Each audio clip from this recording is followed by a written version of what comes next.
Hello here and welcome back to the SRL's TCR League for season number 11 of competition as our drivers continue to power forward into this new league. The opening round kicked off last week at Donington Park, and if you missed it, make sure you check it out over on the SRL TV YouTube channel. And tomorrow you will get to relive last week and today in highlight actions. Make sure you head over to Joseph Wright Broadcasting on YouTube, and you can catch the highlight videos for round number 1 and round number 2 that will be posted tomorrow over there. And if you are watching here live, then welcome in, and I hope you are having a wonderful evening and preparing for a great weekend. And it all kicks off today at the Mugello circuit. It is a circuit that has created some great racing in past seasons. There's no doubt going to create great racing again tonight. Who is going to find their way towards the very front of each of their individual fields? We saw 2 different race winners in your pro field under that of Dan Mould and Daniel Downing last week at Donington Park. 2 different race winners in your amateur field under Marcus Gesdal and Chris Evans last week. But in your semi-pros, it was a lockout for victory in both races, Simon Muldercleave, and in your pro-ams from Marco Mikalainen as well. So it has been a good, strong start for a few of our drivers, not so strong for others. They'll be hoping to find some more points to head out here today. Of course, there will be drop weeks that will be applied later on in the season, but for now, every week is putting points onto the board, getting drivers, getting themselves involved in the championship. And there are a lot of new drivers to SRL this season who are getting themselves out there for the first time, getting used to the way that things are worked. And some of those drivers also heading out today for the first time. But alongside a lot of our new drivers, we have previous drivers as well, not just drivers that have raced in SRL, champions as well. Dan Mould,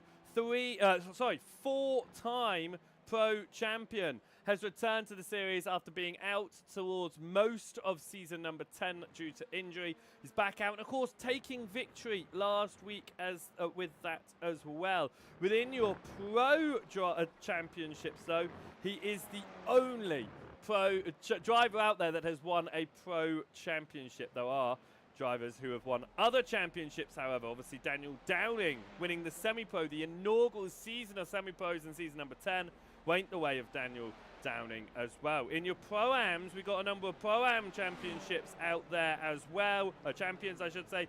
Demis Titular, he won last season, season number 10. And of course, season number 8 pro-am champion of Tony Walker as well. And your am champions, Paul Hurley, he won the championship in season number 8 in your amateur field. Lucas Henschel won it in season number 10 in your amateur field. I mean, Fraser Garrity won it season number 6.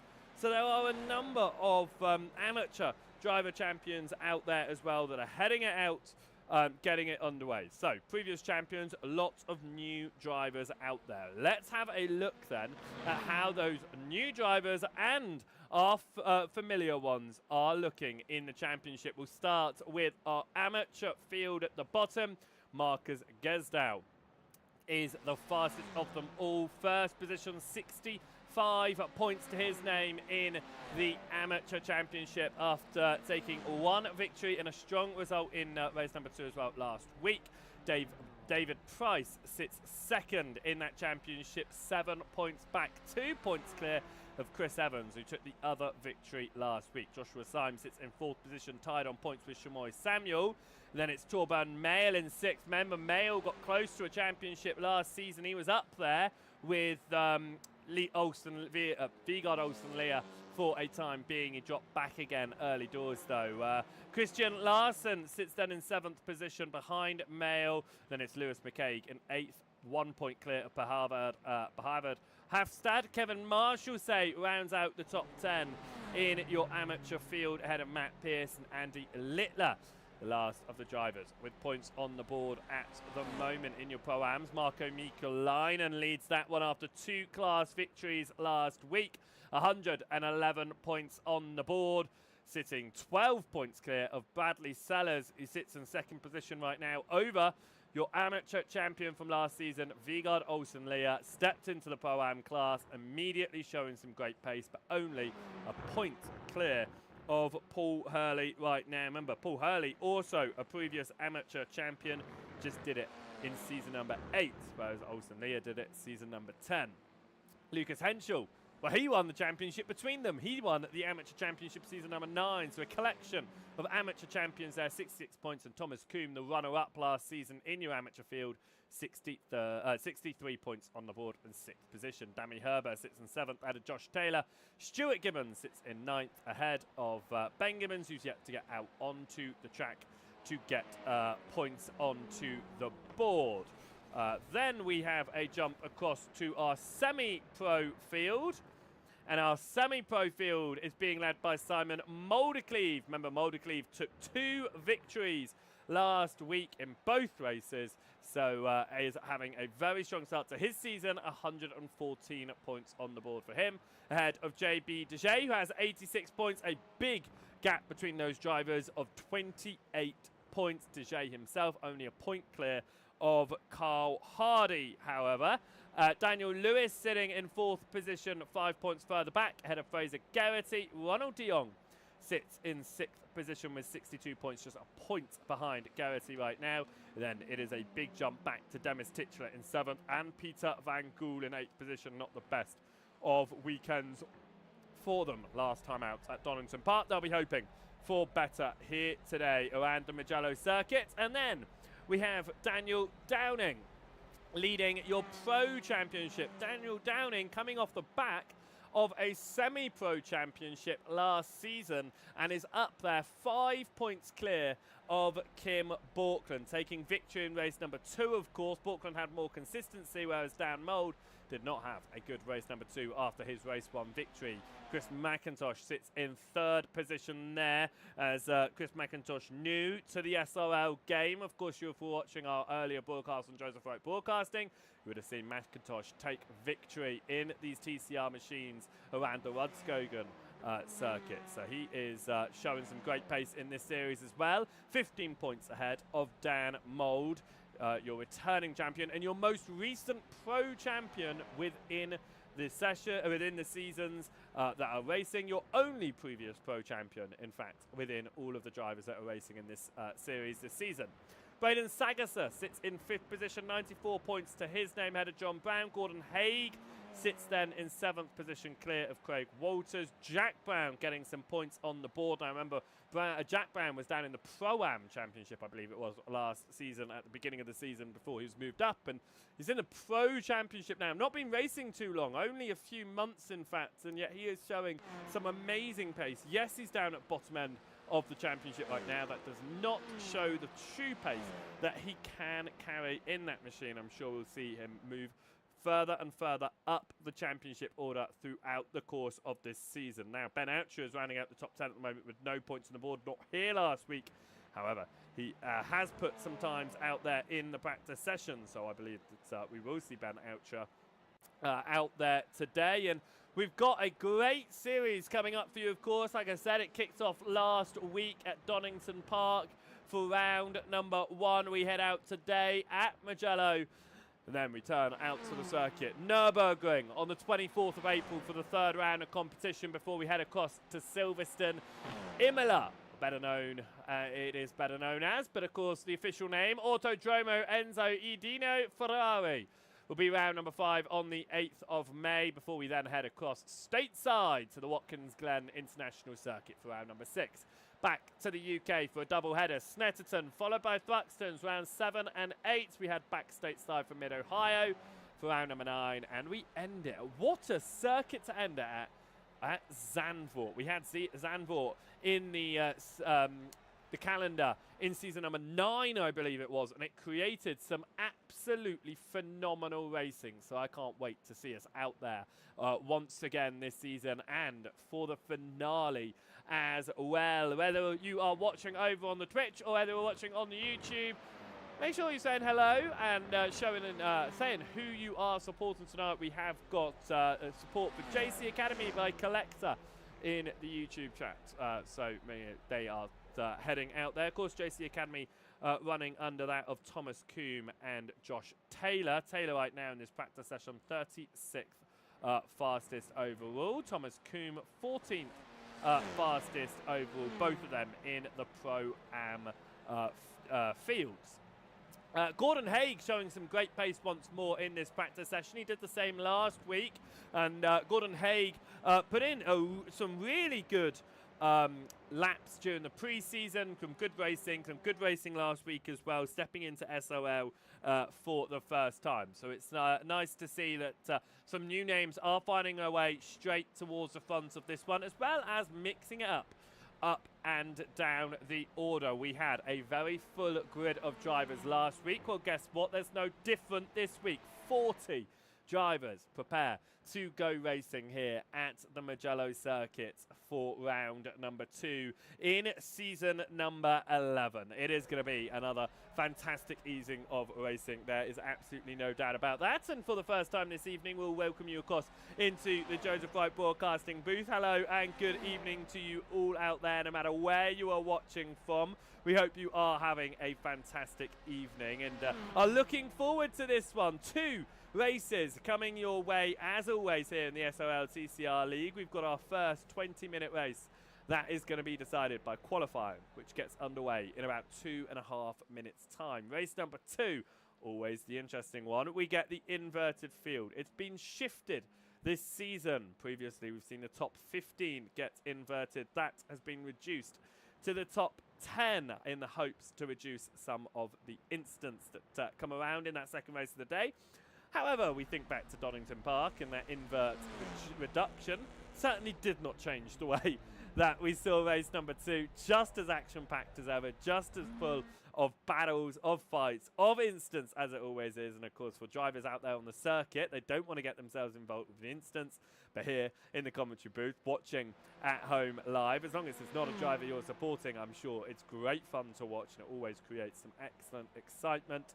And if you get across to any of the Joseph Wright Broadcasting socials, you'll know that the crashes that happen in these events are always so popular to watch. But for our drivers, they'll be hoping to avoid that today because they're going to want to try and put more strong points on the board. Now, I'm looking at the intervals between our drivers, and my word, are they minuscule. Thousandths of a second between so many of our drivers during this practice session today. But Gordon Haig is the fastest man out there. I mean, Dan Mould, 4th in the championship, had great race number 1 with victory off the back of a pole position. He's only running in 13th right now.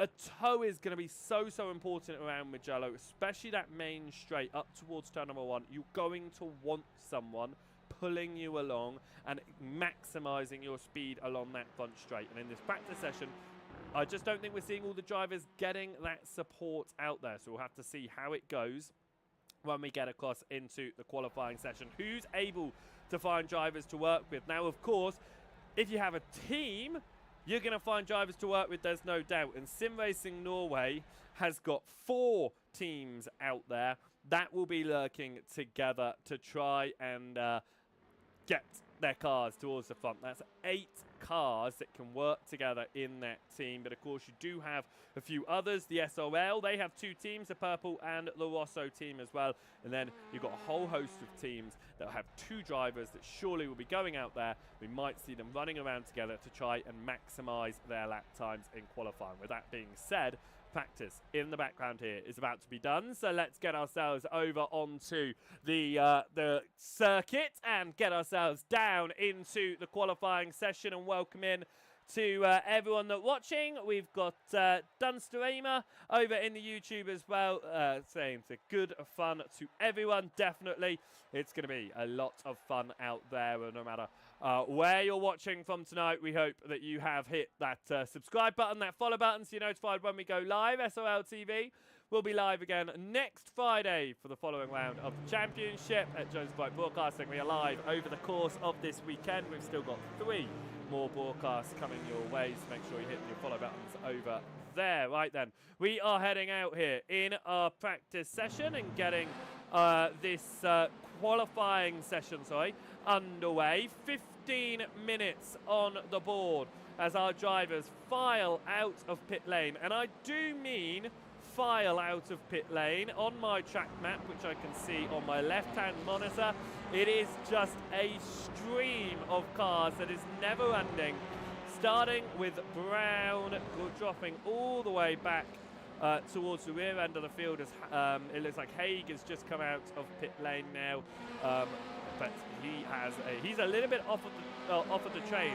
4 more cars, the final 4 cars, heading out onto pit lane now, and they are looking like they might be running together, but they're certainly not part of this huge gaggle. Now, this gaggle of cars that we see right now is going to be extremely helpful in your along your main straight, but it is not going to be helpful at pretty much any other point on the circuit, because our drivers are going to be held up by the cars around them, especially if they are running a little bit quicker than those in front and behind. We are going to go and jump with a driver that was runner-up in the Pro Championship last season, as that is Deck Crawford jumping off to the side there, trying to avoid some accidents. We go and have a look at Kim Borkland. He is the second man in the train. He has John Brown ahead of him going through the final corner.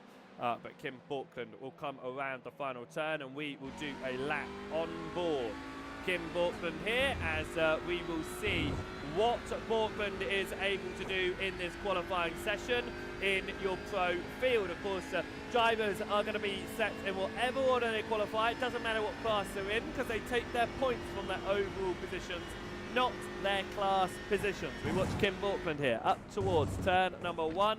Borkland is going to get close towards the inside of this turn here. And now we've got the left-right chicane. It's always a moment where drivers will try to keep their nose in if they've gone the long way around at turn number 1 before we switch across to turn to the right-hand side. Push it up to another left-right here, and it's again going to be the same thing. Just see if you can stick your nose in to get the overlap. But it's a really quick set of left-right complex if you are single file and running around in a qualifying lap like the 884 machine is here. Down the hill now, and we swing off to the left. We've seen a number of incidents down this hill and through this section of the course in the past in SRL. Will we see it today? We hope not. Borkland comes up the hill now and towards the braking zone for the next right-left. A bit like those two at the beginning, that you go further along now. Borkland keeping about the same sort of distance to Brown ahead here, but it does look like Borkland is running faster on his lap time than Brown is. We head into the long right-hander and fly up now towards the end of the lap. And then that final corner in the race session is all going to be about getting close to the driver in front of you, getting the toe and the run up to turn number 1. Borkland's going to come through the final turn here, and let's see what Kim Borkland is able to do in this session, as it will be John Brown, the first man on the timing board. As long as he's kept this lap valid, Borkland will then be the second. As we come up towards the timing line, Kim Borkland will go across the timing line, but John Brown will do it first. Brown goes into pole position for just a moment as Kim Borkland then goes through. I said that they were looking pretty similar, but Borkland was looking just that inch faster. That proves it, 1.5 tenths of a second between them. Matt Pierce right now is your fastest of your amateur drivers. Mark that down. Marcus Gesdal, who took victory in the first race of the day in the amateur field last week, now goes faster in fact than one of his sister teams of Simon Moldecleve there in one of the other Sim Racing Norway outfits, and the semi-pro field at that. Peter Van Gool will be hoping to try and get more points on the board under the Result Clothing team, partnering with Carl Hardy in the Result Clothing team for this season. Of course, season number 9 was won by Tony Walker and Carl Hardy. Hardy took that championship in the team's championship 2 seasons ago. Can they find themselves back towards the front alongside with Peter Van Gool? We shall have to wait and see. At the moment, whether we do look at the team's championship, which doesn't get shown on our overlays. It is Sim Racing Norway by Polly Helmi who is leading. That's Gordon Haig and Kim Portland, 2 very strong drivers, of course, in that those machines. And then you've got some more strong drivers. You've got Paul Hurley, Marco Mikalainen of pole position. They're second in the championship right now. So they had a really good week last week as well for the individual race results, but the championship standings as well. We head up towards the final turns here as we watch Peter Van Gool come up towards the end of the lap, and he finds the rear end of his car stepping out. That will be a massive drop down in time for Peter Van Gool, if not even an invalidated lap as well for him. But he'll come up towards the timing line and see what time, if any, he does get onto the board here as he goes across the line for Peter Van Gool. It will not be onto the timing board after he went wide at that final turn. Vigard Olsen-Lear here, sitting 3rd in your Pro-Am Championship after taking your Amateur Championship last season. He has found the pace straight away this season. Of course, he competed 2 seasons ago. Season number 9, he was in the amateur field as well. He took 1 victory that season and then came out of the blocks last season just with absolute pace, taken a number of class victories to his name, almost taking overall victory a couple of times, knocked out of those positions in some big instance from the race leading positions for Olsen-Lear. Be hoping if he ever finds himself in that sort of situation again that he won't be taken out of race lead, but with the invert reduced to 10 cars now instead of 15, I don't think it's very likely we will see our amateur drivers getting involved in that invert. Of course, last week, Gesdal, who did finish race number 1 in 11th position, almost got into the top 10 invert, so it's not going to be impossible for our for our amateur drivers, but it is going to be challenging in order to do that. 33 of our 40 cars have put times onto the board right now as we look at Christian Larsen also running around in your amateur field right now, as that looks like it might be potentially Matt Pierce having some issues there just up ahead as we come through the back end of the circuits here. When we look at Christian Larsen looking to find his way around the lap, he's currently 6th in class. We'll get the overall position showing instead of the class positions, and I did fix that earlier and then I quit my overlay system to sort it all out, and it's disappeared again. There we go. He's 30th overall. Of course, lots of cars competing today in the event, so drivers are looking in those 4 separate classes to maximise their points in their individual classes. Gesdal's currently looking at doing that, 17th position overall in the AMs, currently the fastest of your amateurs. Your fastest of your pro-ams is Stuart Gibbons. Gibbons is running 8th overall and just behind the fastest man of your semi-pros. Titular did not have a great race weekend last week, so be hoping to find himself further up the order.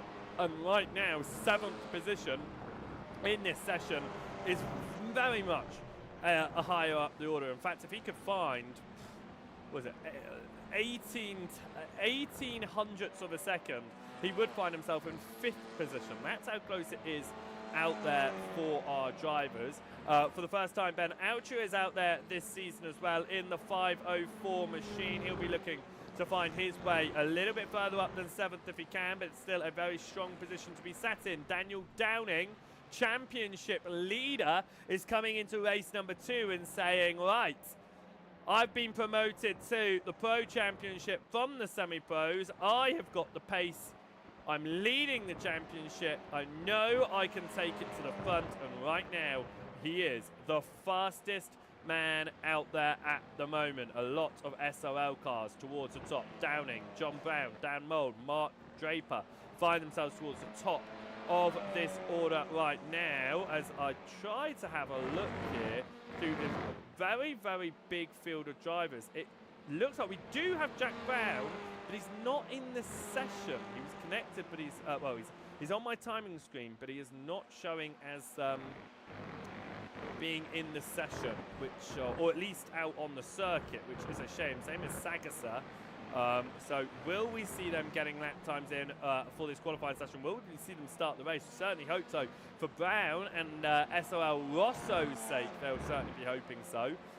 Braden Sagasa will be hoping to try and get back out there as well. After a decent showing last week, I think he was hoping for a little bit more, and I think he could get a little bit more as well. But 4 minutes left in this qualifying session as drivers come to end their qualifying runs. Of course, drivers only have until that session counts down to 0 to finish their lap time. So 3.5 minutes left on the board.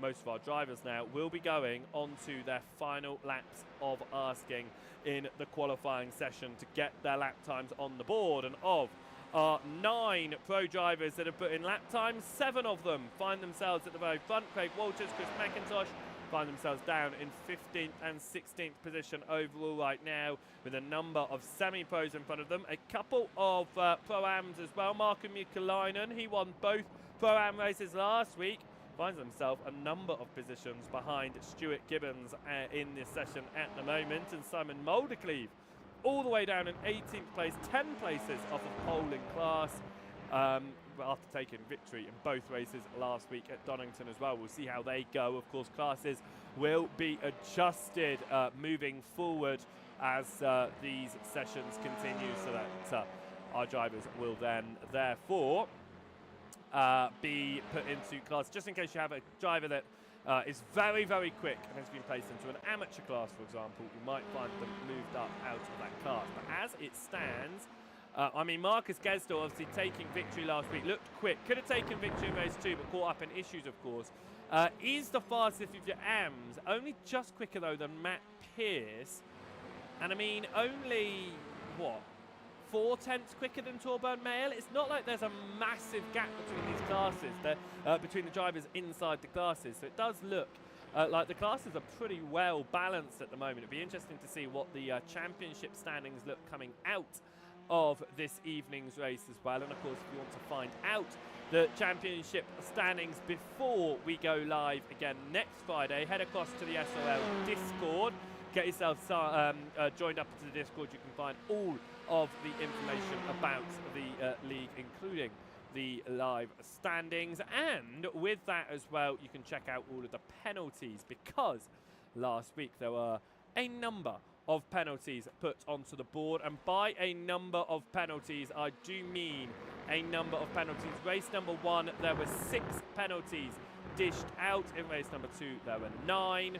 15 penalties coming out of the last one, with a couple of big ones out of last week, going the way of Andy Littler. Littler has been heavily penalised for a retaliation incident in race number 1, and then for brake checking in race number 2. 6 points taken off in the first race. Because of his retirement in race number 2, it means Andy Littler will be getting points taken off in his next race that he scores points in. And for Andy Littler, as I look here, he is not out there today, which means that will continue to be carried across into an upcoming round. So when we head out to Nürburgring next week, if Littler is down on track in that first race of the day, if he scores points, he will get himself penalised in that one. 30 seconds left on the board as drivers come to finish their lap times, but it does look like Daniel Downing, championship leader out of Donington, might be starting this one on pole position. The driver that has been promoted up to the pro class this season after winning the semi-pro class in what ultimately was dominant fashion. He was the earliest, the driver who secured his relative championship the earliest in season number 10. and he'll be looking to do something similar, if possible, in season number 11. But right now, it's about extending his lead as it stands. As we prepare for the first race of the day, then let's talk you through the grid for this one. And we have a little bit more time with our huge field of 40 drivers. Daniel Downing will be starting on pole position here ahead of Kim Borkland. Gordon Haig will be starting in third position, just a few hundredths of a tenth further back. And then it is Dan Mould, 0.08 of a second separating those two. John Brown will start this one in fifth. Ahead of Mark Draper, and getting out there for the first time this season, Ben Oucher is going to be starting from 7th. Your fastest of your semi-pros is a man who struggled to get some good points last week. Demis Titchell will be starting from 8th position, ahead of your fastest Pro-Am driver, Stuart Gibbons, in 9th place. Daniel Lewis will be starting in 10th. Ahead of JB Dejay. Ronald de Jong will be on the grid in 12th position ahead of Det Crowther. Marco Mikalainen took both race victories in Pro-Am last week. Starts in 14th position and 5 positions behind polling class. Craig Walters starts in 15th ahead of Chris McIntosh.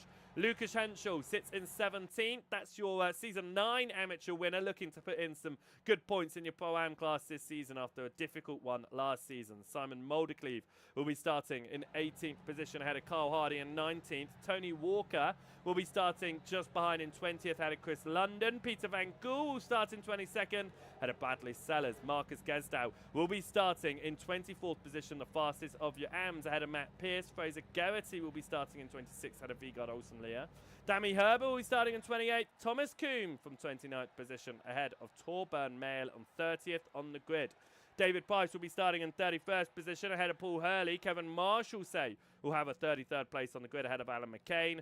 Harvard Hafstad will be starting in 35th ahead of Christian Larson. Luke James on 37th ahead of Josh Taylor. Braden Sagasser and Jack Brown, neither of them put in lap times. I can see that Sagasser has made his way to the grid though. Will we see Jack Brown start this race? I certainly hope we will, and let's see what Sagasser is able to do from the rear end of the field here around Mugello. We prepare to go racing here for the first time tonight. It is 20 minutes on the board. That'll be about 11 laps of racing action around the Mugello circuit here in Scarpera e San Piero in the lovely Italian countryside. We prepare for the first race of the day here in round number 2 with Daniel Downing on pole position on the left-hand side of your screens, and that SRL purple machine, Kim Borkland, will be starting in 2nd position alongside. Just behind him is teammate Gordon Haig, and then the only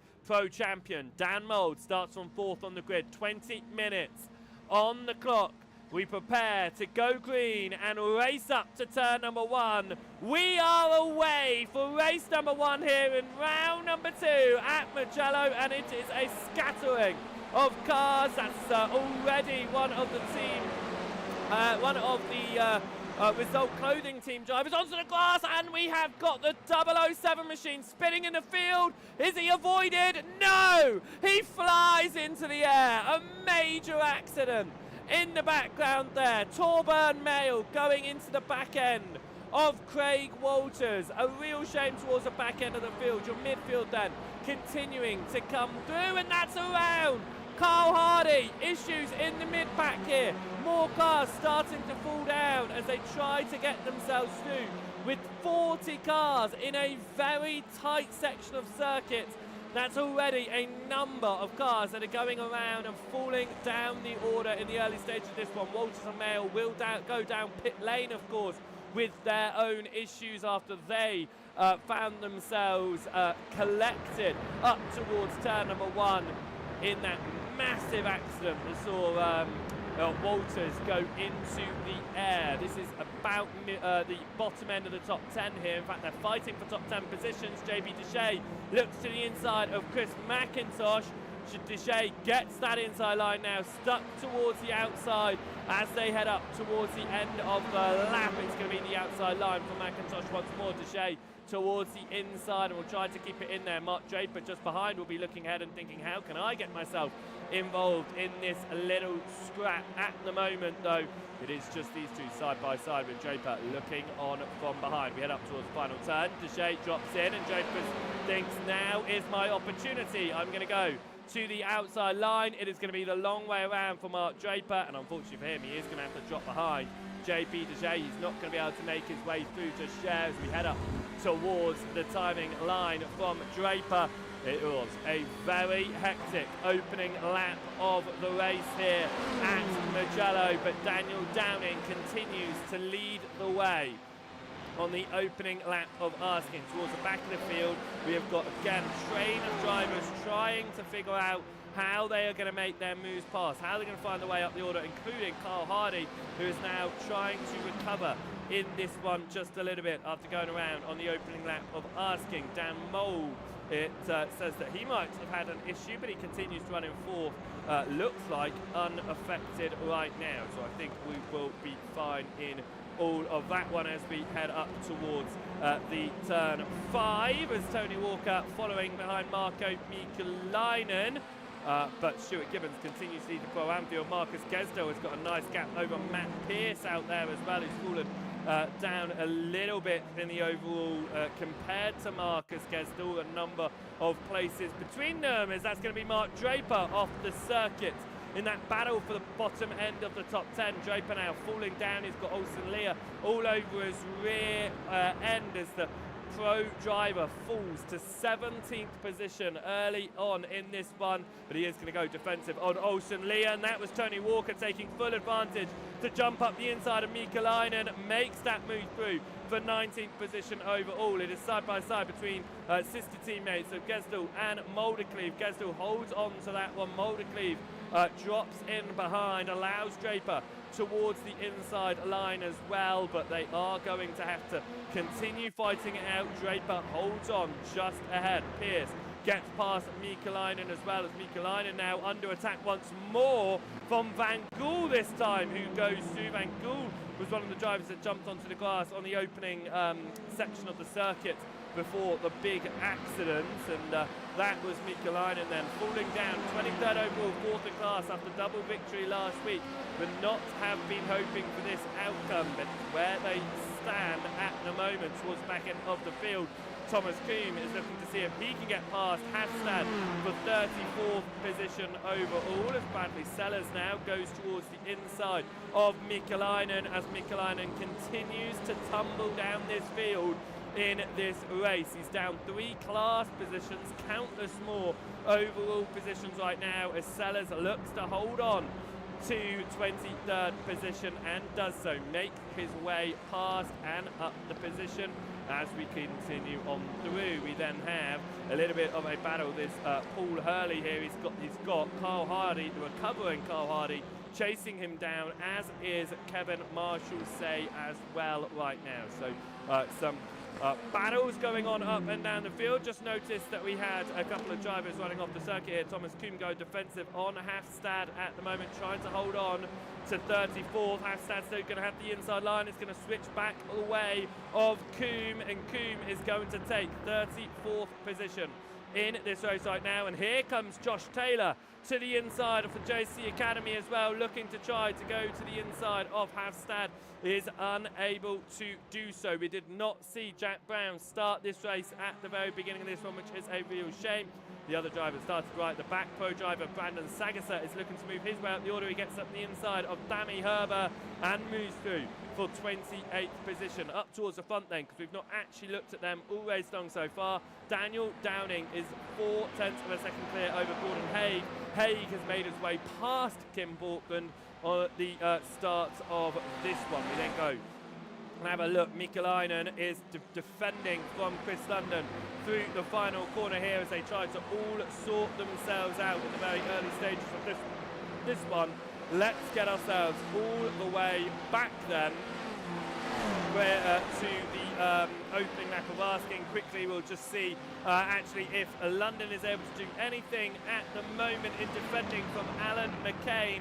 McCain looking to go around the outside here, and it doesn't look like he is going to be able to do so. It doesn't look like he is at the moment. We are going to go on board here with Torburn Mail. We are going to look out front and see. There's the accident going on ahead. Smoke, smoke, smoke, smoke, smoke. Suddenly a car and a big accident there for Craig Walters. We'll have another quick look at that from on board with Craig Walters if we get an opportunity to. Oh, that was not great. Let's see if we can go back a little bit further here so we can see on board Craig Walters. There's the nudge. There's the hit from behind. And just wait for it. Massive whack in the rear end. And just saying, that is a moment that you've got to be very, very happy that we are in virtual racing cars, because that was an absolutely massive hit on the rear end of the car. Right then, David Price looking to try and find his way further up the order. He's got Alan McCain in front of him, but he's got the Braden Sagasser, who's trying to charge through this field at the moment. Starts at the very back of the order in 39th position and is currently gone up 11 places. Of course, the top 10 are reverse. It's going to be a really difficult feat for Sagasser to find himself up inside that top 10, but I wouldn't call it impossible. That Crowther, though, is running around with Stuart Gibbons. They look like similar cars, don't they? Of course they do. Both Blade Designs drivers, and it looks like they are working together here. They are working together in this race. They found each other out there on the circuit, 12th and 13th place,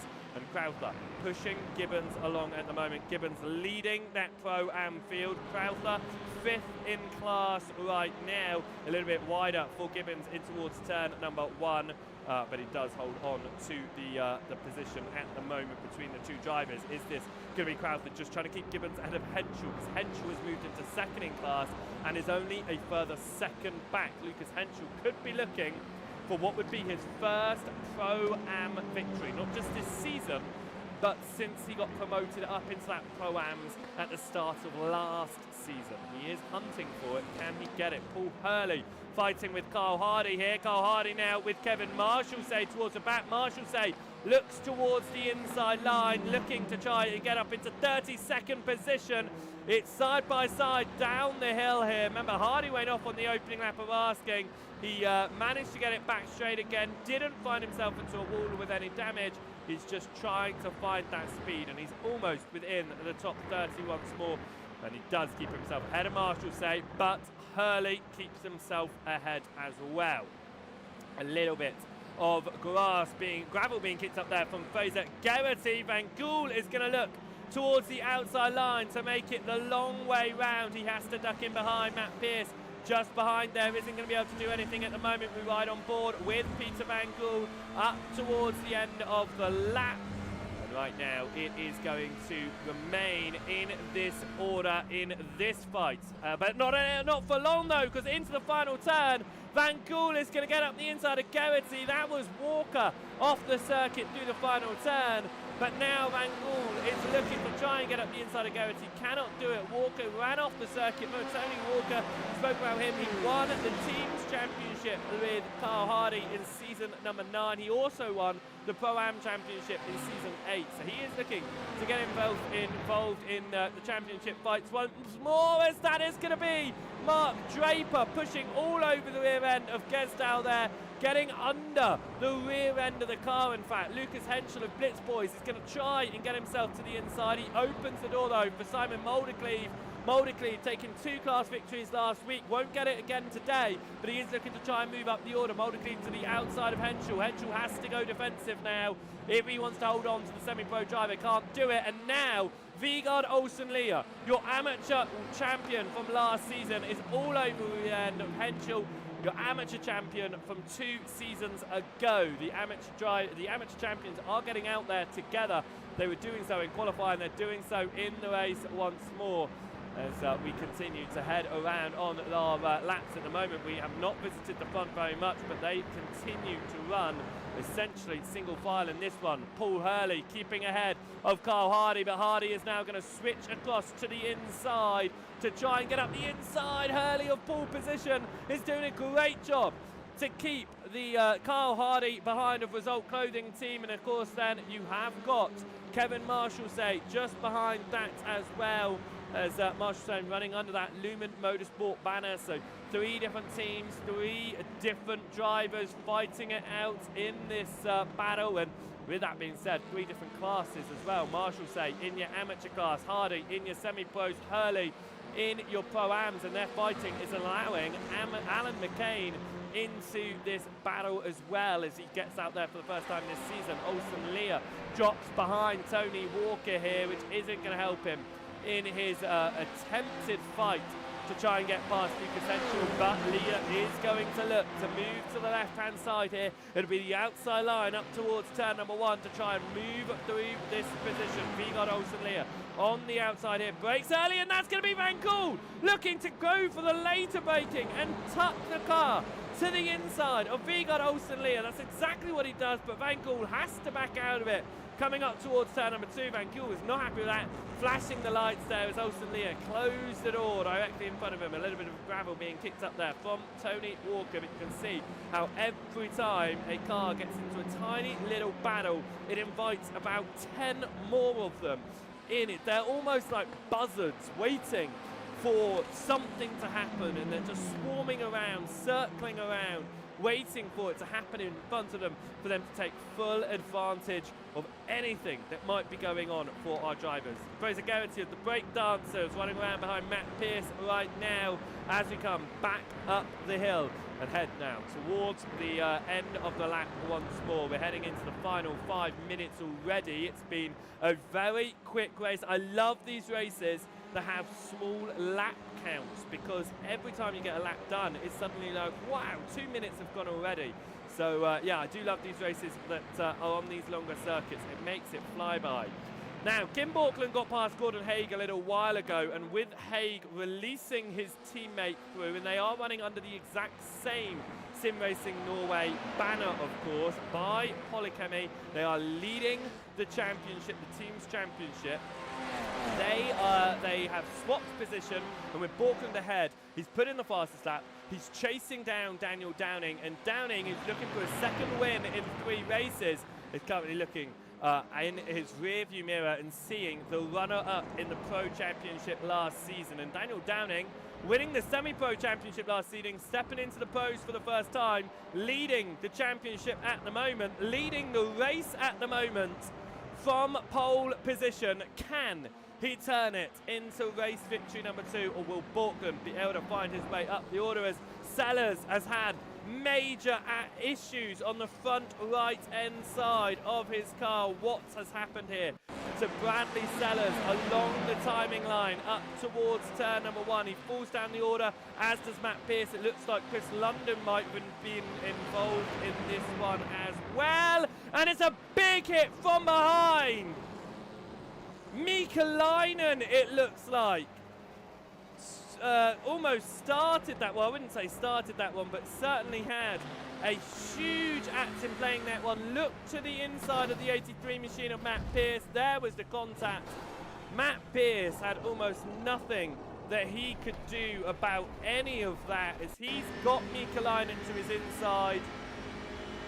He gets hit in the rear end, gets sent across into the 93, and look at that rear end just jump into the air for Matt Pierce. What's happened to Chris London? Because Chris London picked up a meatball flag about the same time that all that was happening. Was he involved in this?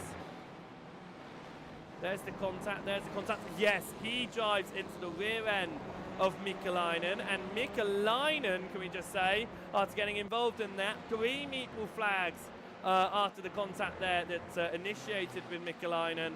He comes out of it scot-free, continuing around in 23rd position right now. Of course, we will reserve judgment on racing incidents. It's not our place to say who was at fault. However, from the commentary box there, he was the driver behind, went into the back there.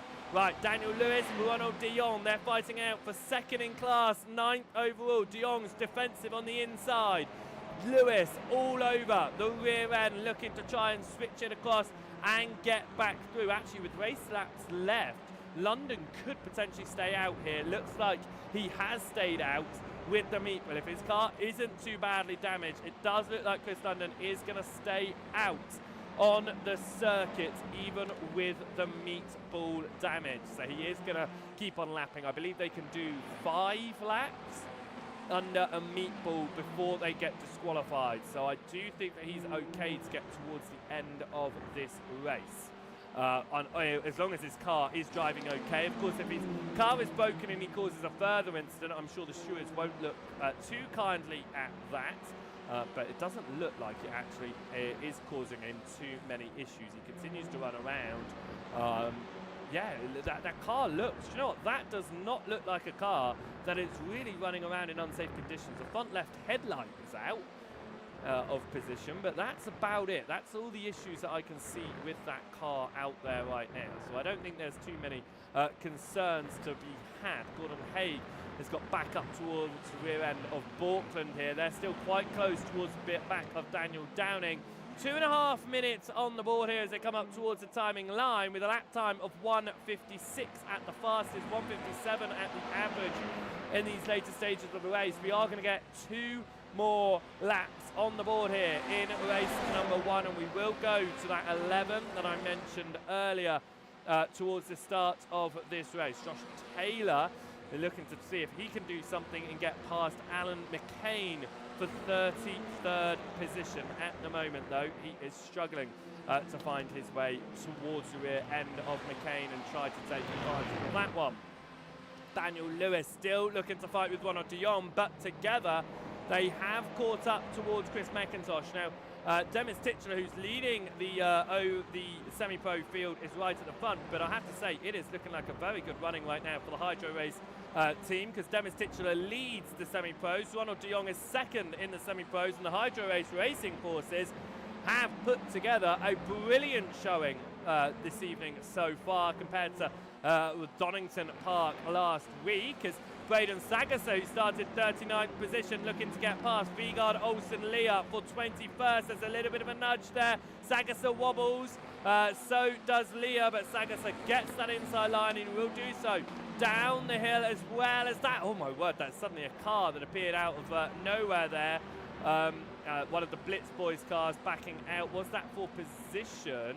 It was. Lucas Henschel backing out, and that is for second position in class there. What happened to Henschel? Was it potentially a slowdown for Lucas Henschel that caused him to back out of that? Was there another issue that the Blitz Boys motorsport machine had coming through here?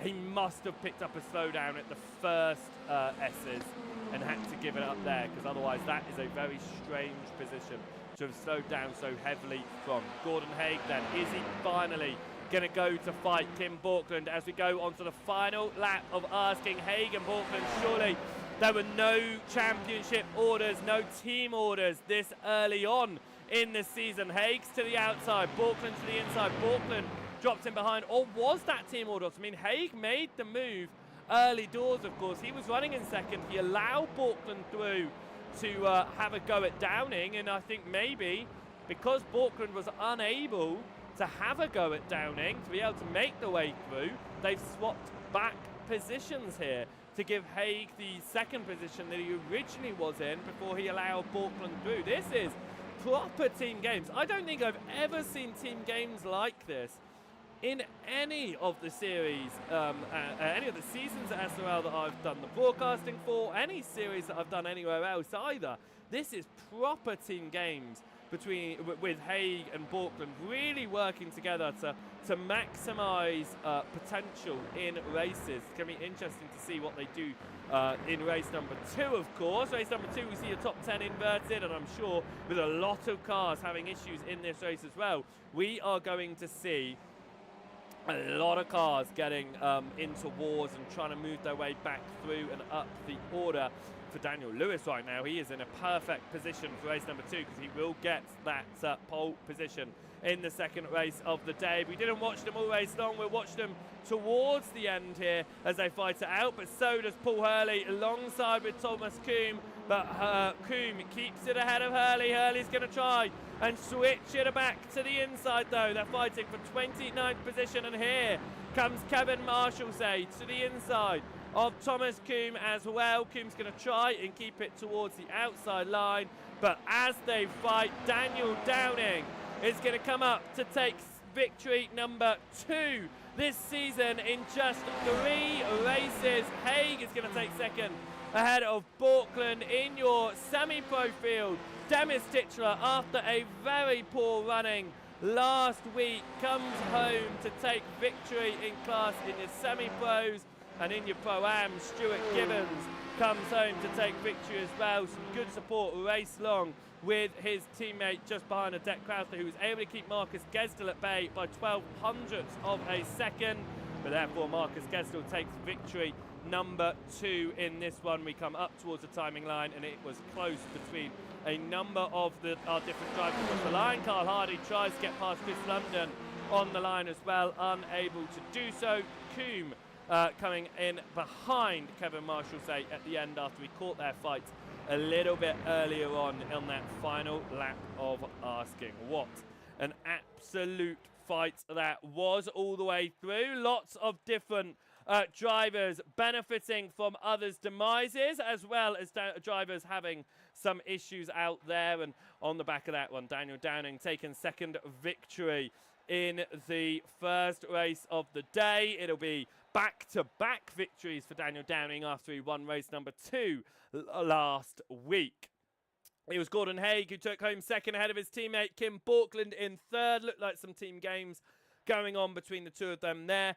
Dan Mould crossed line in 4th position in the end, exactly where he stands in the championship, behind those drivers that are sitting right in front of him as well. John Brown, 5th position right now. Ben Oucher sits in 6th at the end of that one, ahead of Demis Titchler, who takes victory in the semi-pro field to really make up for what was a poor week last week. Chris McIntosh takes home 8th overall, ahead of Ronald de Jong, Daniel Lewis rounding out your semi-pro podium. And of course, that is going to be your inverted field for the next race.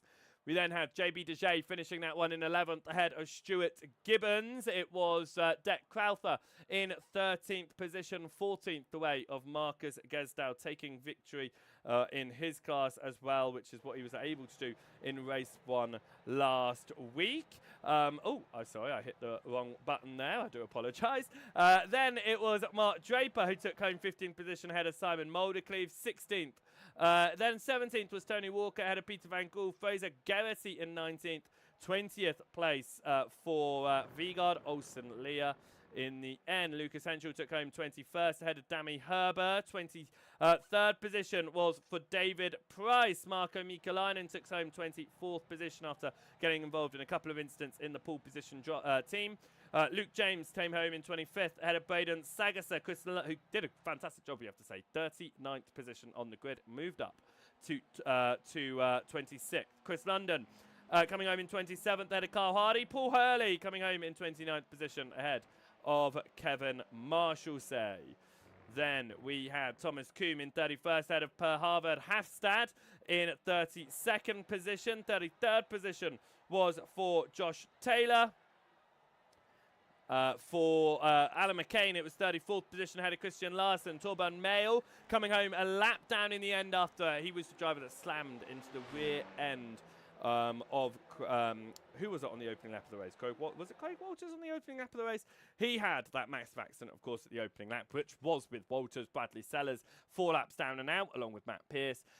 Greg Walters out after the opening lap accident, and of course, Jack Brown did not get started in the first race of the day. With that being said then, let's see if we can have a quick word with one of our drivers following that first race of the day, because it was a good one for them up and down the field, as well as a bit of a challenging one for a few of them out there as well. And in fact, we'll talk to a driver who has come here for the first time getting out there on the circuit. Ben, can you hear us? I can, yes, hello. Hello, Ben. It's nice to see you out on track here for the first time this season. You were running up there with the rest of the pros, but is it a bit of a learning curve getting out there for the first time with this group of drivers? I mean, so far everyone I've been near has been pretty respectful, so I can't really complain. To be honest, I was just struggling with the Elantra. It does not feel quite hooked up around here as much as I would like, so we're getting there. Sixth position then in race number 1. You'll be starting race number 2 in 5th position with only Chris McIntosh, a pro driver, in front of you. The rest of you semi-pros. How do you feel about working your way through? Do you think it's going to be about moving through or just keeping the faster runs in race number 1 behind? Well, that's a tough one because some of those guys up front were definitely much quicker than I was able to maintain. My tires died way too early to have kept up with them. I think it's just going to be maintained as best I can. I'm pretty happy with 6th in my first race in the league, so. Wow, with that, it's a very great result. We'll look forward to seeing what you can do in race number 2. Good luck, Ben. Cheers, mate.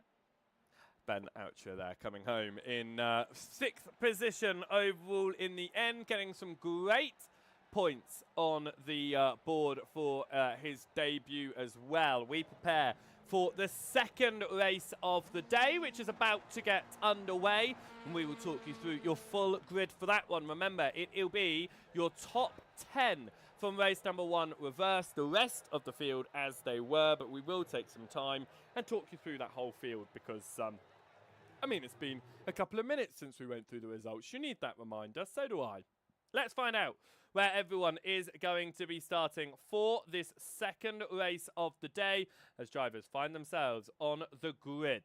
Daniel Lewis will be starting from the very front of the order ahead of Ronald de Jong. Chris McIntosh will be starting on 3rd, the highest of your pro drivers, ahead of Demis Titchler. Ben Oucher, who we were just speaking to, will start in 5th position ahead of John Brown in 6th. Dan Mould will be starting this one in 7th with Kim Portland in 8th position. Gordon Haig will be starting in 9th and your race 1 winner. Can he get the double? It's going to be tricky, but it's doable with the top 10 reverse. We saw it with the top 15 reverse. Daniel Downing looking to take victory in second race number 2, potentially 10th position. JB Dejay will be starting just outside of that top 10 invert. He just missed out. Will be starting in 11th ahead of Stuart Gibbons in 12th position. Your highest of your Pro-Ams, race winner of your Pro-Ams and race number 1, of course. Jack Kraus will be starting on 13th. And your highest up amateur driver looking for the double this time is Marcus Gesdow, looking to take 3rd win of the season. Mark Draper will start in 15th ahead of Simon Moldicleve. Tony Walker in 17th ahead of Peter Van Gool. And it will be Fraser Garrity and Vigard Olsen-Lear rounding out your top 20 on your starting grid. Lucas Henschel will be starting in 21st ahead of Dami Herber.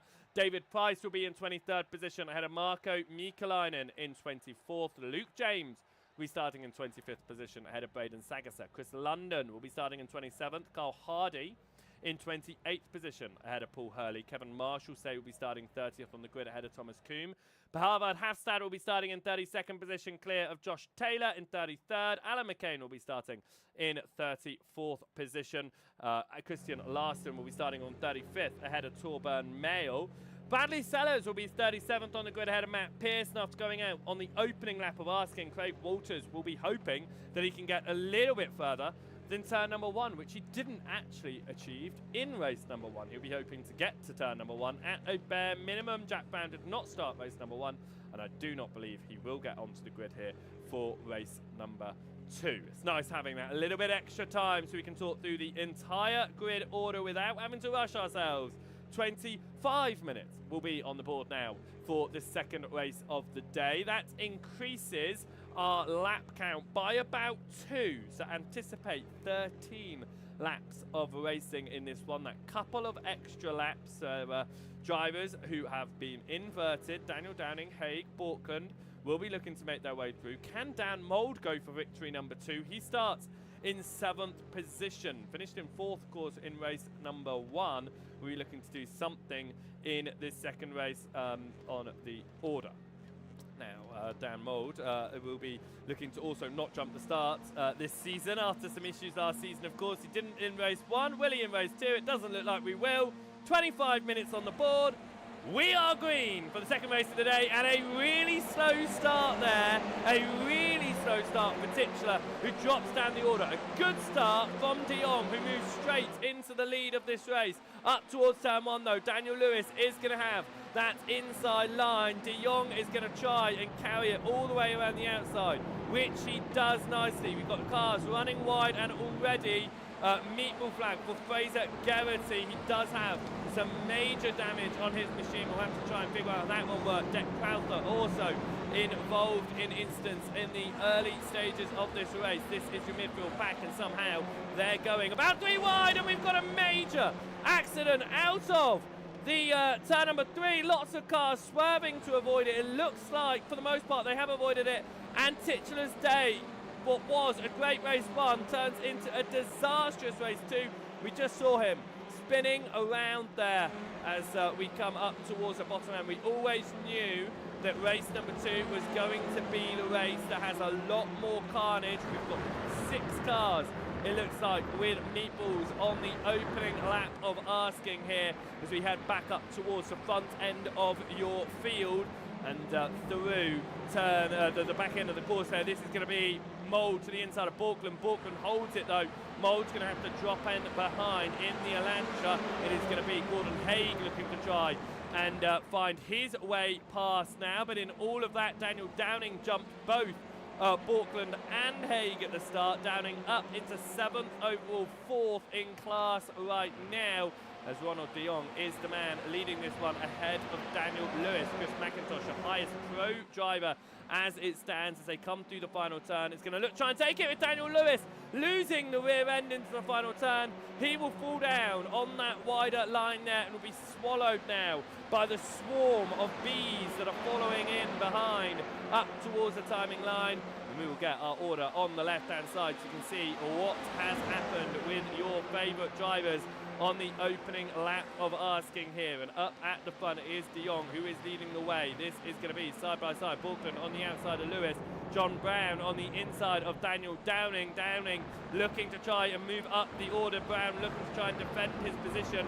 But your race 1 winner is already up into 4th place right now. But Brown is not backing out of it. It is going to be through though for Daniel Downing. Borkland touches the rear end of John Brown, looking to try and find his way through. He has to settle behind. A little bit of a slide there for Daniel Downing. He keeps the car together, but Brown would have noticed that. He's going to look towards the inside, have a sneaky little peek there. It isn't going to be anything though in this one, and it is going to be more issues for cars further down. Vigard, Olsen, Leah and Luke James look like they've fallen down in their own individual issues here. David Price gets past Carl Hardy as Chris London looking to defend on Kevin Marshall's say. As we come through the back end of the course. Here comes Borkland though to the inside of John Brown to try and find a way up into 5th position and continue to chase Daniel Downing, who's found his way up the order here and is doing a great job. Who else is doing a great job? Ronald de Jong, 1.2 seconds clear of your pro leader Chris McIntosh at the moment. We jump back towards the rear end here because there's still a gaggle of cars running side by side. Josh Taylor and Matt Pierce side by side, as is Draper and Hafstad behind. A little bit of a nudge there. Taylor pushes Draper a little bit wide on the that was Pierce pushing Taylor a little bit wide, and Draper now getting towards the inside. He's running side by side with Hafstad. He has to cut just a little bit there. Keeps to the head of Hafstad, following in behind Taylor. This is Coombe following in behind London there. Finds his way through. You'll see Paul Hurley looking to try and make his way up the order in all of this as well. Chris McIntosh has fallen behind Ben Oucher as they come across the timing line. They've swapped positions, which means Ben Oucher, who we spoke to in between the 2 races, is on for potentially a first victory in his debut here in race number 2, and he's had to do it from 6th position on the grid, from 5th position, from 5th position on the grid, I'll say.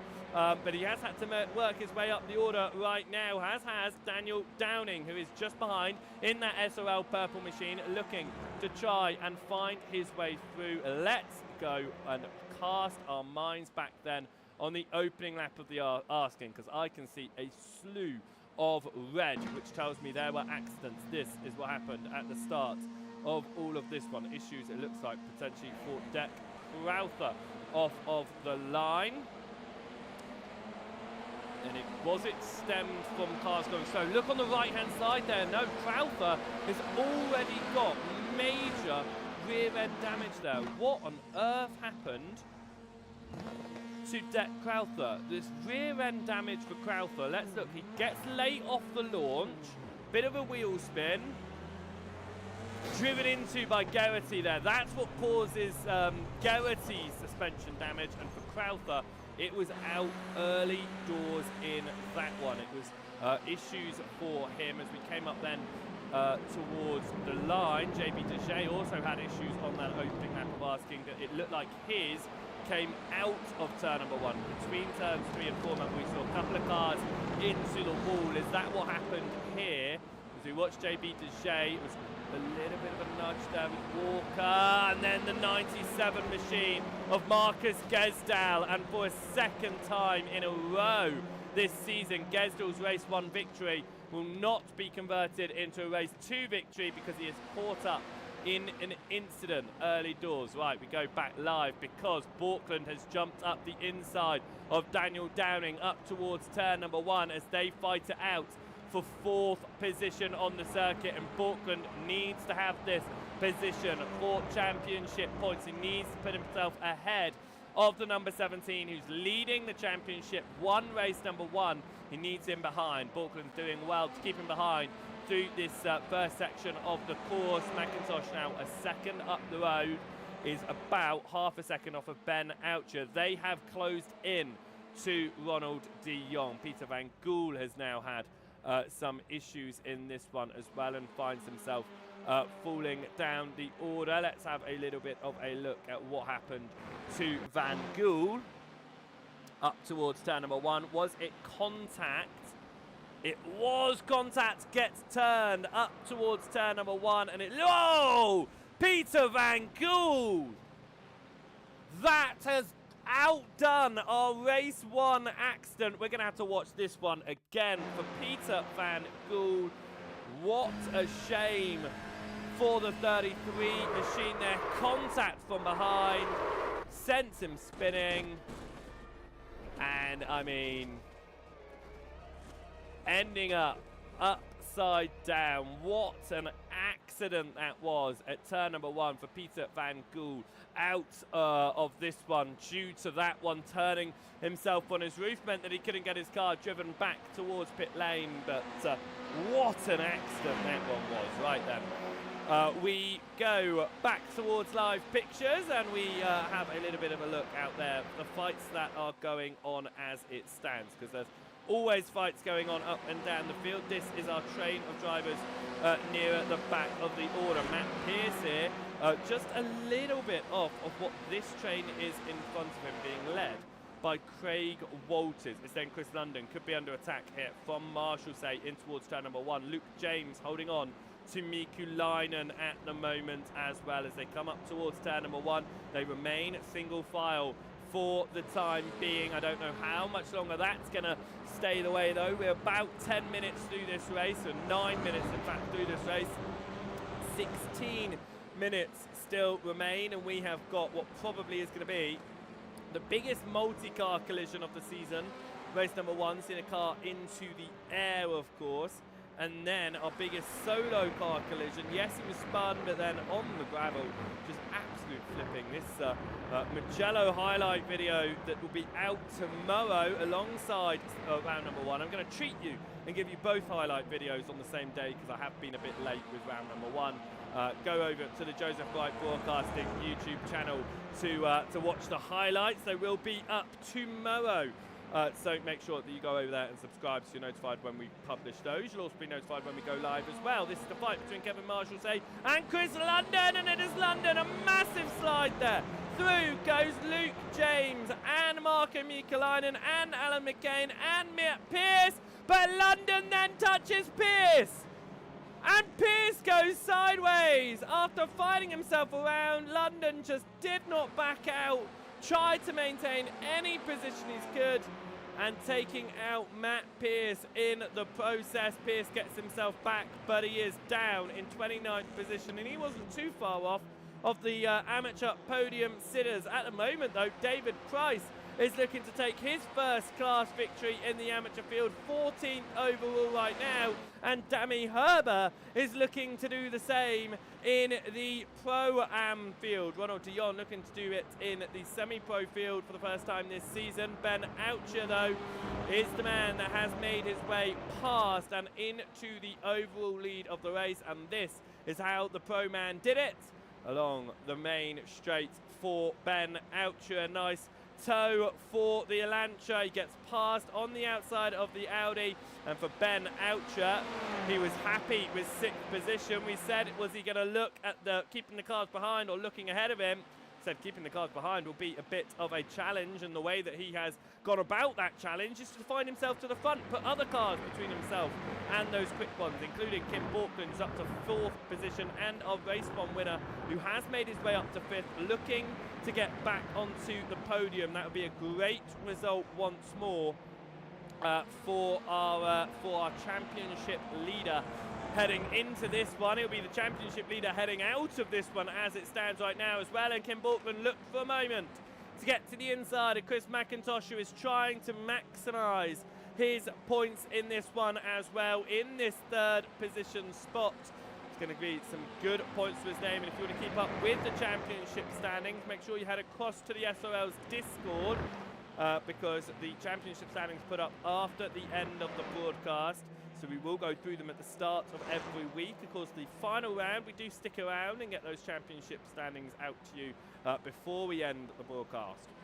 Craig Walters, Paul Hurley here, side by side. Hurley is going to have the inside of Walters, and the pole position machine is going to find himself ahead of the 007 machine. But Walters now looking to get back involved in the fight to get into 17th position. It is side by side along the straight. McIntosh has been able to make his way alongside de Jong. De Jong's trying to keep in. He isn't going to be able to keep McIntosh at bay, and Borkland now looks to put his nose into the fight as well and get himself back involved in this one as we head up to the straight. Borkland has done it. Hurley holds it on the inside of Walters. It then switches around to Walters' inside line, and on the overlap, Craig Walters moves back into 17th position.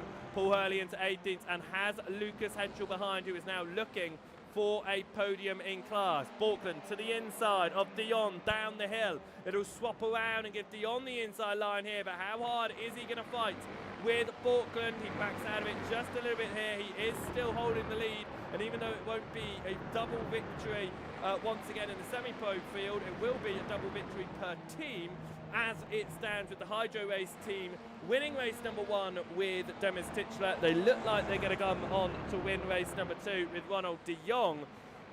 If he can keep it together, he has got a big gap down towards Daniel Lewis, 3 seconds and 4 pro drivers between himself and Lewis, who sits 9th overall right now. Lucas Henschel here looking to try and make his way past Paul Hurley after Hurley lost out to Walters. Could Henschel now find his way past as well? There is potential, but it's going to be Borkland to the inside of McIntosh, but on the exit of the final turn, McIntosh can get the speed with the smoother line on the way out. They drag race each other now towards the timing line.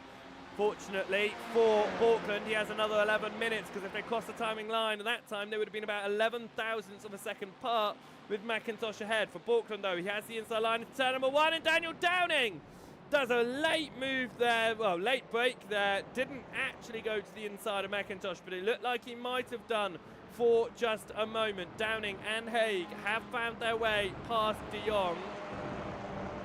Crucially here for Downing, he still has opportunity to get back past Borkland as it stands with 10 minutes on the board, but he does need to get past McIntosh, and he needs to hope that Ben Oucher is able to keep these drivers such as Borkland at bay if they're able to catch up towards him here. Side by side between Mould and Brown in the distance there, and that was Dan Mould getting past John Brown down the hill in the background that we saw as they came into camera shot. We go and look at Mark Draper here. Draper had obviously issues early doors, looking to try and get past Vigard Olsen-Lear up into 26th position, and McIntosh and Downing are also side by side. Downing stuck towards the outside here. He's going to keep it in though, and that'll help him to the next corner. It will be the inside line for Daniel Downing, and here comes Gordon Haig to put his nose in. It's contact with McIntosh. McIntosh continues to go sideways. He gets it straight again, but Gordon Haig now places his car to the inside, and Gordon Haig will move past Chris McIntosh. McIntosh won't be too happy with that. He sits in 5th position, with Haig now moving through up to 4th place. And it looks like your top 3 might almost be reminiscent of your first race as well, but they have got to catch up and get past Ben Oucher, who is running around very strong at the front of this order. Mark Draper on the rear end of Alan McCain here. He's dropped behind McCain after Draper tried to get past Olsen-Lear when we last looked. This is how they swapped position. McCain on the outside line, going all the way around the outside. And very good move there for McCain to make that one work. He then had Draper look once again to get to the outside line to try and hold on to it, but for McCain it was just enough to keep himself ahead. Right then, the gap between Oucher and Borkland is about 1.5 seconds. We need to keep an eye on that, as that is Braden Segerser, who was moving so well through the order, is instant with Dami Herber. What has happened here? It looks like early doors an issue for Segerser. It looks like that was initially potentially an own issue, and then collection there from Herber as Segerser ran just a little bit wide. We'll see if we can get another view of all of that and see if we can go a little bit earlier. Oh, that's not the button I wanted to move. Let's see if we can go a little bit earlier in all of that. It was an overtake to the inside of Herber in towards turn number 1. Was there contact on towards turn number 2? Herber looks to the inside. Yes, a big hit on the rear end of Segerser. He keeps it going straight, but then Herber tries to power it through on the outside line, and with Segerser going for the racing line, contact between the two of them finds Segerser off the circuit there. So interesting instance, and one that neither driver would have wanted to be involved in. Dan Mould gets to the inside of Ronald de Jong through the final turn and will find himself up into 6th, but de Jong has got the speed out of the final turn here. They are side by side as we head up towards turn number 1. De Jong re-overtakes Dan Mould here as we come up towards the braking zone of turn 1, and that is going to be de Jong keeping hold of it for now, and he is going to want to do that now because Daniel Lewis has been being pulled around by John Brown in this one, and Lewis is finding himself closer and closer to the lead of this semi-pro part. Thomas Kuhn, runner-up in your amateur field last season, is showing his pace out there right now in your Pro-Am field. He is leading your Pro-Am field ahead of Dami Herber after Herber's earlier issues. Henschel's all over the rear end of Hurley though, who has moved up to 3rd in your Pro-Am field. Didn't have the best of race 1s, but has come back to have a pretty good race 2 as it stands right now, but trying to keep Lucas Henschel behind. And he does so at the moment. Alan McCain, Stuart Gibbons are going out for a little bit of a battle out there right now, as is Pierce, Olsen-Lear, Taylor behind. Gibbons, however, is going to find himself with a penalty at the front of this train of drivers. Stuart Gibbons will need to come down pit lane to get that one served in this race. Josh Taylor here, 0.2 of a second behind Vigard Olsen-Lear, and that is Gibbons giving up the positions he doesn't want to get in anyone's way, with the fact that he is going to be coming down pit lane. Luke James gets to the inside of Chris London for 21st position overall, has to back out of it, cannot make that move through unfortunately, and will just have to hold on for the time being. Or is he? Because he's going to go for it again to the inside of Chris London for Luke James. He thought, yeah, well, okay, maybe not now. Actually, yes, right now. side by side, and no, not now. He is off. David Price is off with a meatball from the lead of your amateur field. What has just happened here to David Price? Was it contact with Carl Hardy? Price leading the amateur field. Contact with Hardy, who just runs out wider into Price, and a massive whack on the rear end for David Price. Huge damage, and it promotes Kevin Marshall into the lead of the amateur field now, although the leading the amateur field apparently is not all it's cracked up to be, because both of our previous leaders have had accidents that have sent them out of the lead. London almost caused that to happen on Marshall there, getting all over the rear end of Marshall bumping his rear end into turn number 1, pushing him through the turn. Marshall is going defensive on London though here. This is the fight for 19th, and that is Mark Draper trying to pull his way back up the order in this one. 4 minutes left on the board. We're looking at being 2 more laps of asking when your race leaders cross the timing line, and they're in the final sector now, so that will be momentarily. We'll get to 2 laps to go, and it'll be interesting to see if Borkland is going to do anything to try, well, he's going to be able to do anything to get up to the rear end of Oucher and make any move there. Josh Taylor's just made a move to the inside of Matt Pierce. Pierce, however, is going to try and keep it around the outside here, onto the braking zone. Pierce goes very late on his brakes. Taylor's going to have to speed into the corner, but Taylor is going to be stuck on the outside line on the left-hander. It'll swap back once again, though, as we come through the back end of the circuit with Josh Taylor on the inside of Matt Pierce. That is the number 97 machine of Marcus Gesdow, getting involved in a fight. Lap down, but getting himself involved in a fight. He decides to back out of that one, and just behind him is Torvald Mail. They are fighting for 34th and 35th position. Gesdal and Mail out there, so they are fighting for position, and here goes Mail to the inside, just as up ahead Matt Pierce gets to the inside of Josh Taylor through the final corner. It is going to be Gesdal who stays ahead of Mail, but Pierce gets past Taylor. David Price is going to get a black flag on his way out of pit lane after getting that meatball. So we'll have to go down pit lane to serve it, as will Stuart Gibbons, of course, as Borkland has got to the rear end of Ben Oucher here. Are we going to see Oucher in his debut race in SRL, not just for this season, but for the first time in SRL history? He got 6th position in race number 1. Can Ben Oucher hold on to it and take victory here in race number 2? He's got Borkland over his rear end. He's got to go defensive for 1 more lap of asking at the end of this one. Daniel Downing will be hoping that something might happen between these two so that he can take a 3rd win of the season, but he should be happy with 3rd position nonetheless. We come up towards the end of the lap here. That white flag will be in the air momentarily as our drivers will come up towards the final lap of asking. Borkland 0.3 of a second back,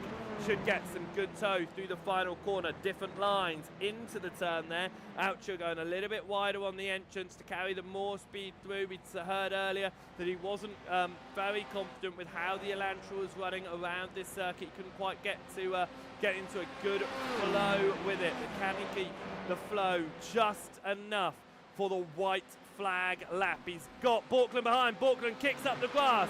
He's going to go to the outside line. Oucher goes defensive on the inside. He's going to try and keep it tight. Borkland is going to do the best that he can to try and find his way through. Where will it be, though? We've seen a lot of nudges for position. Are we going to see a nudge for position here, or are we going to see Borkland keep it clean? He is ahead of Downing, crucially, out there on the circuit, but can he take victory, or will this be the first time this season that Ben Oucher takes victory in his debut event? That's going to be a slowdown for Borkland. Kim Borkland gets a slowdown, has to give up position to Daniel Downing. Kim Borkland throws away a potential victory here and throws away his advantage over Daniel Downing in the race results. But what this does mean is that Ben Oucher is going to be in a perfect opportunity. What just happened to Matt Pierce? That looked like something disconnected. It did not look like contact. Oh, I hit the wrong thing there. What just happened there to Matt Pierce? It did not look like contact that caused that. No, something broke for Matt Pierce, which is a real shame. A massive shame for Matt Pierce. Something broke for him. But for Ben Oucher, in his first event in the league history, he took 6th in race 1, but Ben Oucher will take victory in race number 2, ahead of Daniel Downing and Borkland. And for Ronald de Jong, it's a double for the team, if not the driver.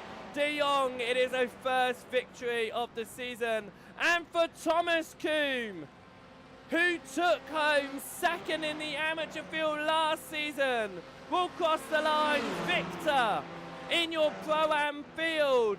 And after multiple drivers just kept on falling from victory in the amateurs, Kevin Marshall will win the amateur field here in race number 2. Some great racing out there for our drivers, and it is not over between Demis Titchler and JB Deshea. A fight for 29th position here, as they've both had their issues this race. Deshea, though, looks like he's not going to be able to beat Titchler towards the end here. Checkered flag is out. They've got just a few more corners to go, but Titchler remains 7/10 clear of JB Deshea up towards the timing line. And once again, a race full of issues for our drivers, as they all make their way towards the end of this race. It's been ups and downs for so many of them, and we'll have a word with a few of them at the end of this one. As we come up towards the timing line, it'll be 29th overall for Demis Titchler. JB Deshea, it will be in 30th position overall. What a race that was then. What an evening of racing it was. And with it all being said and done, it is time to have a look at our race results from the second and final race of the day here at round number 2. Ben Oucher took victory over a second clear of Daniel Downing after Borkland gets a slowdown on the last lap of asking, falls to 3rd. Gordon Haig coming home in 4th position. Great once more for the Sim Racing Norway by Polyalchemy team in 3rd and 4th position and leading the championship, of course. That is great for the team, getting some strong points in race 1 and race 2. Chris McIntosh sits in 5th ahead of Dan Mould. Ronald de Jong wins your semi-pro field, sits in 7th ahead of John Brown. Daniel Lewis in 9th ahead of Tony Walker, who rounds out your semi-pro field and your top 10. Simon Moldecleve came home in 11th position ahead of Thomas Coombe. Carl Hardy coming home in 13th in the end ahead of Craig Walters. Dammy Herber in 15th, and Paul Hurley rounding out your Pro-Am podium. Lucas Henschel came home in 17th ahead of Marco Mukalainen. Mark Draper in 19th position, and Chris London took home a top 20. Kevin Marshall wins your amateur field ahead of Luke James in 22nd. Vigard Olsen-Lear came home in 23rd ahead of Alan McCain. Josh Taylor in 25th position. Bradley Sellers in 26th ahead of Fraser Garrity. Stuart Gibbons take home 28th ahead of Demis Titchler. And JB Deshea in 30th position. Almost 11 positions back is Matt Pierce in 3rd position in your amateur field. A big gap between 2nd and 3rd. And then Christian Larson, almost a lap down, but kept it on the lead lap in 32nd. A lap down was Marcus Gesdel, Torben Mayle and David Price. 2 laps down was Per Halvard Hafstad. 4 laps down and out of the race after that accident we saw towards the end. Braden Sagasser, Peter Van Gool went out early doors, as did Dec Crowther. And of course, Jack Brown not getting started again in the second race of the day. Lots of lots of issues throughout the evening's racing here. And let's have a word with a few of our drivers that will talk us through this evening's races as well, and we'll see if we can we'll talk to just a few of them. Let's get ourselves across and set ourselves up for this one. It was a very good evening of racing once more by championship leader, but it isn't going to be your championship leader that I am going to pull across into this one. Instead, I am going to pull across a driver who had a good race in race number 2 at the end of it, taking home victory in the Pro-Am field. But for Thomas Coombe, it came back after a difficult race number 1, in fact moving up almost 20 positions overall in the second race of the day. So for Thomas Coombe, you didn't have the best of race number 1s, Thomas, but race number 2 you found your way just flying up the order, climbing and climbing, taking home 12th overall in the end after starting in 31st on the grid, and it was a class victory. Talk us through your evening. Yeah, it was definitely a roller coaster tonight. Practice, I was pretty quick. The conditions felt nice, and the car felt nice. And then I don't know what changed in the conditions in quali, but I just had no pace at all. The car was sliding literally every corner. And it was the same with race 1 as well. I got a really bad start in race 1 and just sort of put myself at the back and couldn't really get anywhere out of it, to be honest. And then I think it cooled down a lot in race 2. I got a nice start, avoided a few incidents on lap 1. I think I'd gone up about 10 places just on lap 1, so just from avoiding stuff mainly. A few other bits happened as well in front of me over the course of the race, and I just sort of kept out of trouble. And yeah, I don't really know how I ended up in 12th, but I was saying to Josh, I have no idea how I'm up here, but it was really nice to be up there after how badly race 1 went. Definitely, it was a massive switch around from the first 2 races, and of course a lot less drivers involved in the invert now, so it's a lot less of you that are able to benefit from that flip. But a great race number 2, victory to your name for the first time this season as well. I mean, after fighting for the amateur championship last year, just missing out on that one, I mean, how does it feel now stepping into the Pro-Ams and suddenly taking victory in only your 4th race? Yeah, it was a bit daunting when I first saw the lineups for the season, but last week went fairly well, sort of middle of Pro-Am, and I knew after practice I did have pace tonight. I just needed the conditions to sort of match it. So once race 2 came around and it felt a lot better, I felt like I did have the pace to like at least push my way a lot further up the field, and I was hoping to just get on the podium in class, but when I saw at the end that I'd won, I was a bit shocked. Well, with that then, not a great race number 1, but very well done. A fantastic victory in race number 2, and with a lot of work to get there as well. Congratulations. Thank you very much. Thomas Coombe finishing in 12th position overall, but victory in class. And yeah, talking about how quickly he moved through the order on the opening lap, 10 positions gained, but even so, just keeping it clean, keeping it consistent. He had the pace out there as well, moved from 31st to 12th in that one. What a great run overall. And then finally, we will talk to a man who was getting out there again, having a bit of a mixed bag of the day. Oh, I clicked on the wrong driver there. That's who I meant to click on, was Carl Hardy, having a bit of an up and down one. We'll have a little bit of a look to see here if Carl Hardy is available for a quick chat. Carl, can you hear us there? Hello, mate. Perfect. Hello. You managed to come home in the end with a 13th in race number 2 off the back of a 28th in race 1. It's been a bit of a mixed result for you, but up 15 places in the second race. Talk us through your evening. To be fair, it's the Honda struggles on this fix setup. So it's a challenge, but it's an enjoyable challenge. So yeah, I mean, qualifying, I don't know where I qualified. Where did I qualify? Oh, good question. I don't have my I I don't have the don't- qualifying yeah, results up. But it wasn't very good. Yeah, and then from there, I just base it like that. We either go forward or backwards. I went backwards. There was a little bit of contact. It was good fun though. Me and Paul Hurley, brilliant racing side by side. Most of like 2 or 3 laps. It was brilliant fun. And then the second race started to wherever I started, and yeah, P13. Good battling Yeah, I mean, again. 28th on the grid, up to 13th by the end in race number 2. You found your way up the order, and again, you had some really good fighting in that second one along the way, and it's been nice. I mean, it's nice to see the new colours out there, although I do miss your old colours on the car, but I do like the new ones out there. Great racing though, and in race number 2, finding your way up the order, but some great showing in both races. Really was awesome to watch on the broadcast. Well done on your results. I will look forward to talking to you again in the future.